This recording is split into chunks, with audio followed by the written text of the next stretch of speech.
a nicer shot.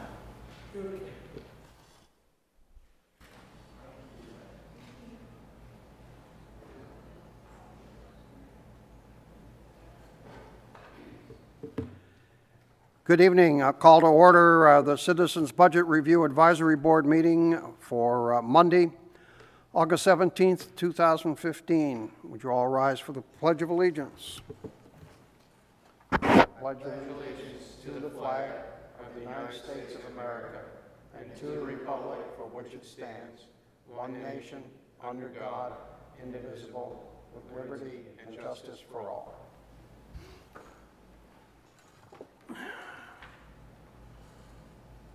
And Jeanette, roll call, please. Mr. Herlihy? Here. Ms. Farmer is not here. Mr. Taylor? Present. Mr. Mota? Here. Mr. Hoffman? Here. Mr. Frank? And Mr. Slavin has asked for an excused absence. Thank you. Thank you. Okay, any agenda modifications? Being none, we'll move on. I need a motion to approve the minutes of the meeting of July 6th. So moved. And a second? Second. All in favor, please signify by saying aye. Aye. Thank you. Public hearings, we don't have any. Unfinished business, general update and discussions of the 15-16 budget and capital program. Ken, have you got anything to add? I think it might be worthy of comment that another item on the agenda, we were covering the budget on August 12th, but another item on there was the county approaching us and presenting a proposal that we adopt a resolution in support of the discretionary sales tax. They are initiating this with all the cities to try to get it lined up to go on the ballot for next November of 2016. So that was encouraging. It was good to hear that news.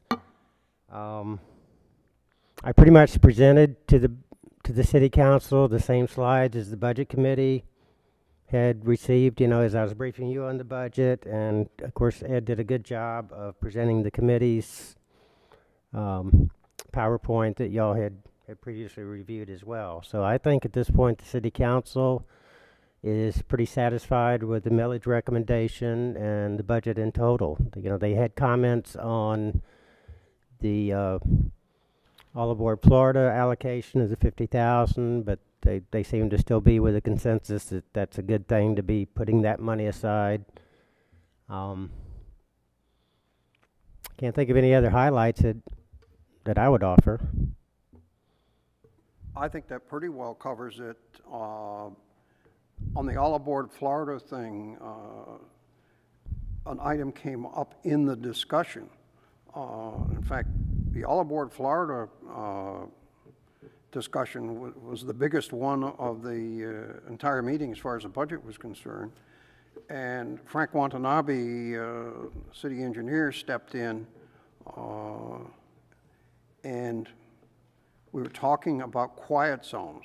Andrea Coy brought the subject up, and it appears that Sebastian was the only applicant who got in early enough with the Florida Department of Transportation, and we still may be able to get those FDOT funds, and they may have been encumbered and not subject to the problems that came when the governor wiped out the $10 million allocation for all aboard Florida in this last budget. So there's hope for Sebastian as far as getting the grants from FDOT for the quiet zone. Other than that, you're right, Ken, there was very little discussion about the budget, about the general fund in total, and I don't think anybody said a word about where everybody stood on the keeping the tax rate the same. So that covered that. We did make presentation, which was just a modified version of the same one we'd shown before, shorten it up, and cut out some things, just to remind the council what we'd done and what we'd examined. So that all got done. Ed, excuse me, I would add one thing as far as the, we are allocating 3% for pay increases, and the discussions with the union have not yet even started. It's in their ball court. We've asked them to schedule a time, and they haven't been responsive, so. Well, leave that in your good hands. Okay. Anything else on unfinished business? Okay, on to new business and review the third quarter report. Ken, you're on. Okay, thank you. Standard format is I've presented in past quarters, although I did work on the graphics a bit and tried to make them a little bit larger for us that have older eyes. Of course, the resolution includes a schedule of budget changes that have been made during that quarter, the quarter ending June 30th. There's not anything in particularly that I want to mention as far as city manager changes during the quarter, but I would highlight to you that the city council during the quarter did approve the little switch that we did between DST and stormwater, so that the DST, the discretionary sales tax fund, is paying the debt service now on the stormwater, which allows stormwater to be doing, we did that intentionally this year so that it freed up monies the stormwater could do some ditch cleaning. And we have that continued in our projections for the annual budget for DST to continue paying the debt service.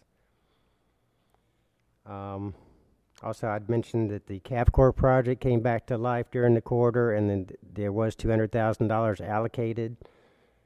I know they are proceeding with that project. And the other item I wanted to mention is we did go ahead and appropriate the monies for the golf course irrigation project. They wanted to get in a position so that come October 1st that we would be ready to start, be ready basically to let a contract for someone to do that work. Of course, when you start something like that and you've got to go out for bids, you've got to run advertisements, and you start incurring some minor costs, before you can get ready to that point. So we needed the appropriation put into place in this fiscal year so that we could be incurring those costs between now and September 30th. A few minor items that use the equipment reserve, and we'll get to the summary of the equipment reserve account later on. On the graphics, the executive summary, and generally the backup material showing the details by department and by fund. The general fund departments are right at 74.4%, which at this point in the budget, three-fourths of the year, 75% is acceptable that we're at that point.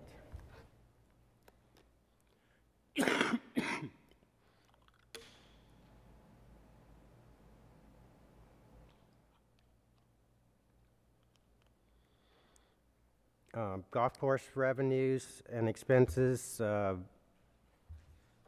looking generally favorable in that we are adding to the,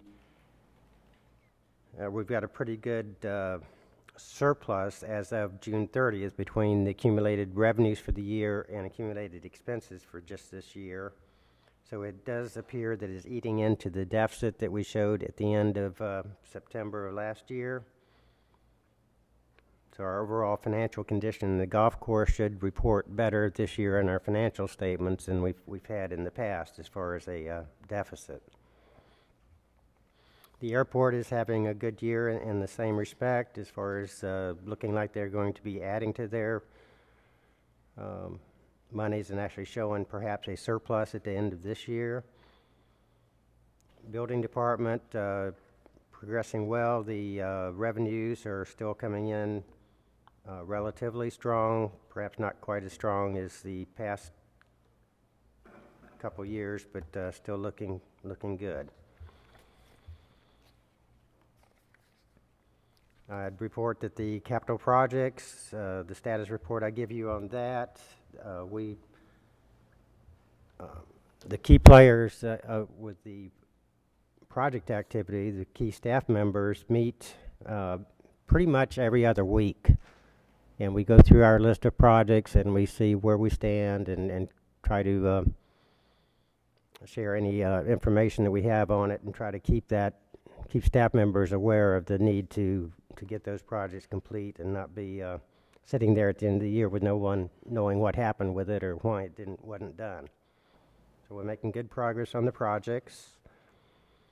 No change on our investment situation. We are still keeping the monies in the local bank account and with the State Board of Administration. As far as the general fund cash reserves, our equipment repair and replacement reserve, with what I know at this point in time, even though some of the adjustments would be pending actual implementation in the last quarter following June 30th, I went ahead and listed those because I'm aware of them and know that they have intentions of incurring those costs. But we would still have a balance in the equipment reserve at this point of about $360,000. Very comfortable number. I don't think we're going to add to it substantially. As you can see, we're almost 75% spent for general fund departments. We've got a few strong points in revenues, but I still would think my guesstimate would be around $150,000, perhaps at the most, that we would have revenues over expenses for general fund, which according to the resolution on this account would add to that balance. So I still think it's a good policy. It's a good tool to have in place so the city manager can act on repairs or replacements without having equipment just sidelined or not available for use. So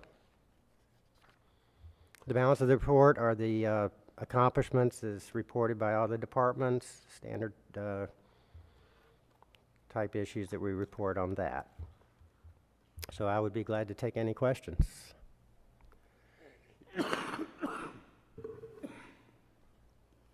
Mr. Hoffman?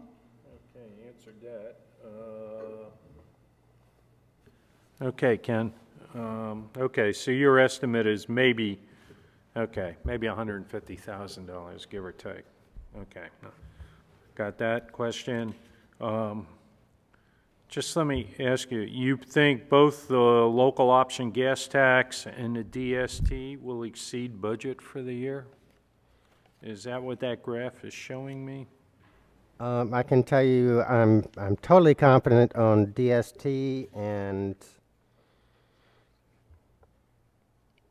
pretty much confident that the local option gas tax will come in above Actually our exceed expectations. the budget, huh? Okay, both of them are right there. Excellent. Do you have any idea why the operating expenses at the golf course seemingly have reduced themselves from trend? I try so hard every quarter when I go to do the golf course. I try to make sure I can look at these numbers and defend them to you. But I was looking at them earlier this evening, and I think what's happened, once again in this quarter, even though I attempted to smooth out by taking out the loans for the golf carts that we had made, that of course showed that as revenue, $299,000, and then we had the expenses during that time. So I was trying to take that out of the numbers, but I think I still, from the looks of it, as much as I could tell, for the quarter ending June of 2014 at that point in time in that year, we had sold the golf carts back to, well, actually to the new vendor for $137,000. And I believe that's still in my revenue number, as well as recording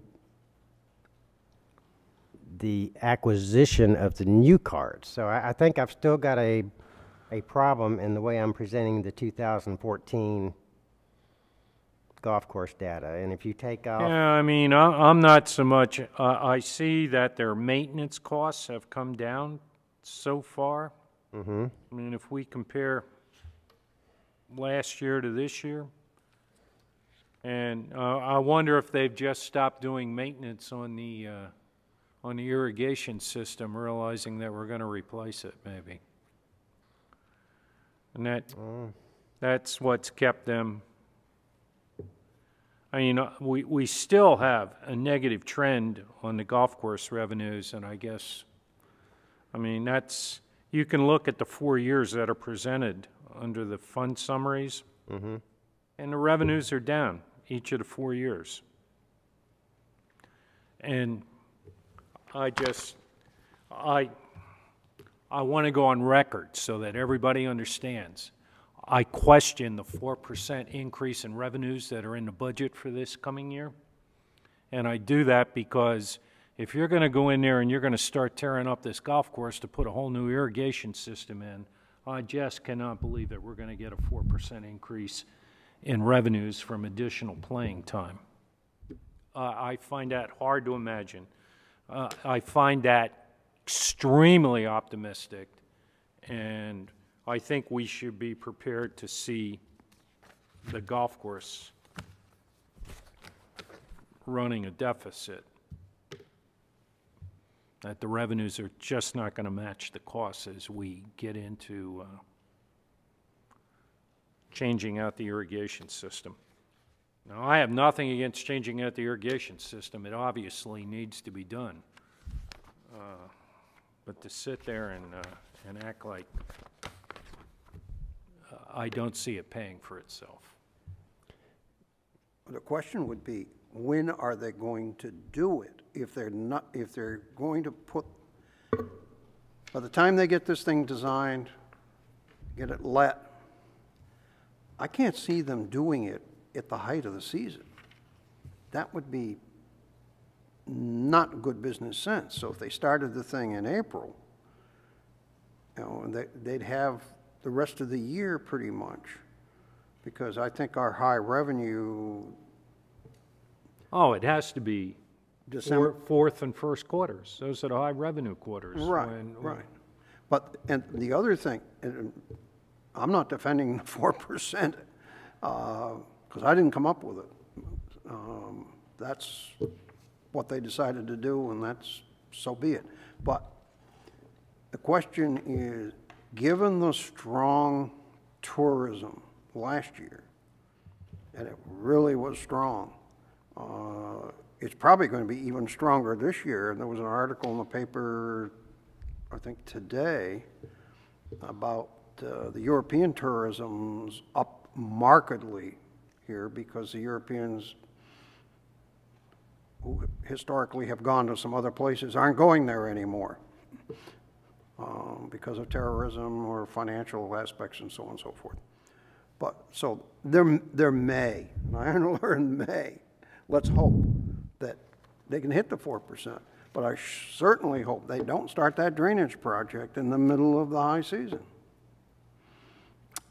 From a financial point of view, the only comfort I have is knowing that we did finance or proposed a financing plan where it's in-house. So it's not like if we can't make a payment to the bank, that would have, you know, penalties or problems in that respect. You know, we hopefully won't have to go there. The other big cost of the golf course is the rental to the airport. So there could be some some slack given to the golf course in order to get them through if we do result in a problem. But you know, the information I'm getting is that the expectation is the 4% increase, and we put the budget together accordingly. Let's hope. Thank you. You have anything else, sir? Yeah. No. Mr. Taylor? I don't have anything further. I would compliment the chairman on his presentation to City Council and the work. It was a collaborative effort of the whole committee, and it was well represented. And I think definitely received well. Just the fact that it was summarized and there was very specific points that they appreciated, and they made it pretty clear that the Citizens Budget Review Committee was effective in what they accomplished this year. Thank you. Mr. Mono? I just hope that that with the whole irrigation system, it's not during the high revenue months, and I agree with some of other board members about the golf course, and I just hope that timing is of best to the golf course and financial wise. We'll see where things progress. That's all. Thank you, sir. Only comments I've got, just for the public who may be watching or will watch, as you said, Ken, that through 3 quarters, which equate to 75% of the budget, there's the general fund at, if you will, 71%. So we're doing very well holding the line, and I don't see anybody, any department that's over 75%. So everybody is doing their usual good job. Congratulations. With that being said, the only other thing that I need here is I need a motion to approve the third quarter report and tell the City Council that we've approved it. So I'll make that motion. Can I have a second? I second the motion. Okay, all in favor, please signify by saying aye. Aye. That's done. Okay, public input? No public input. Staff matters, anything from you, Ken? Nothing to add, sir. No. Okay. Board matters. Here's what's coming up, and it requires no further work as far as this committee is concerned. There are 2 meetings in September of the City Council. They're public hearings. They do it twice on the budget and the millage rate. And as you all know, if the City Council so chooses, they can change the millage rate. They can lower it. They can't increase it above what they've approved, but they can lower it if they so desire. And I will go to both of those meetings. Ken, are you going to make a presentation?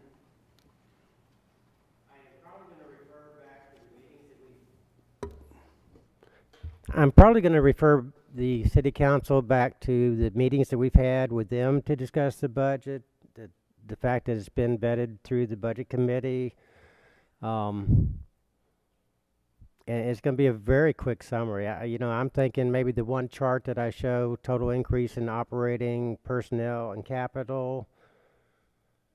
I'm not sure there's a need to spend their time, other than just giving a general idea to the public of what millage rate we are continuing to recommend and what it'll do for us as far as allowing monies for the 3% increases. And so, no, my presentation is not going to be more than a half a dozen slides for sure. What I was thinking is that we might, once you're done, we might just do one and be up there for less than a minute, and that would be, we recommend the 3-point ... and we recommend the budget, so be it. goodbye. Agreed? Just one question here, and maybe this was, Ken mentioned the request from the county for a resolution from the city. Should this committee go on record as supporting the council's favorable adoption of a resolution in support of the discretionary sales tax? I probably should explain more. It was actually, they had a resolution on the consent agenda that evening as well, and it was adopted already, so. Oh, it's already adopted. Oh, I missed that. Okay. Yeah. Well, good for them then. Okay. Yeah, there was no hesitation whatsoever, it didn't seem, so. Yeah, that went, this county made its presentation, it was short and sweet, and the resolution was there. They said, yes, it was done. Well, it was on the consent agenda, Oh, and it was done. interesting that it got through on the consent agenda rather than being open for discussion. But Well, no, it's one of those things where I'm sure that can draw some ire of certain members of the public, but having sat here, and if you look at our budget, and we're no different than other municipalities within the county, if that discretionary sales tax goes away, there are a lot of things that aren't going to get done. Not only in the city of Sebastian, we'd have to go back and definitely have a rework of the budget process. So, yeah. well, there's no doubt about that. Jason Brown, who's the budget manager for the county, made the point. He said a great deal of that tax goes for roads, and Oh, absolutely. I sit on, I also sit on the, as an advisory on the county MPO committee, and oh, they're absolutely scared crazy that if that doesn't, there is no county money to do all the scheduled road improvements coming up. Yeah. and that affects us as far as county roads to an extent, because they want to extend 66th to Barber. They've got it to, Yeah, the county's coming up big project is the expansion of 510. The county will handle 510 from Route 1 over to 66, and from 66 on out to 512, that's the state's going to handle that. So that's the top. That 66 should be state money mostly to finish that extension on up to 510, as I understand it. But those are, that's the county's two main road projects that they're working on right now. and I understand they've got to do something to 58th before it totally falls apart, but we're off the subject. But no doubt the 1% is terribly important to all the cities and the county to keep things going forward. Otherwise, as Jason Brown said, it's basically then going to fall on the property tax. And impact fees, yeah. Right. It will impact it greatly, and that means it falls directly on the homeowners, as opposed to the 1% sales tax coming from everybody, and especially out of tourism. Tourists spending money in Indian River County. Okay. So to conclude on the two meetings, the two public hearings in September by the council, we'll just take our conclusion slides and put them at the end, and maybe spend a minute just reiterating what we recommend. And that's all right with everybody? That's what we'll do. And our next meeting will not be until the fourth quarter, and the year end is available, which is usually sometime late November or December. Yeah, unfortunately, because we do try to do, you know, pretty much a closing of the books that are satisfactory to the auditors before we start publishing preliminary numbers. So it usually, I think November 20th is our target date for our final adjustments to be made to be able to hand over to the auditors, and I would need probably a week or so after that time. So you probably are talking the first week of December before we had that report available. Okay, so that's when we would meet again unless something comes up, and I can't imagine what that would be. Anybody else? Members of the committee have anything? Nobody else? And I'm done. So we are adjourned.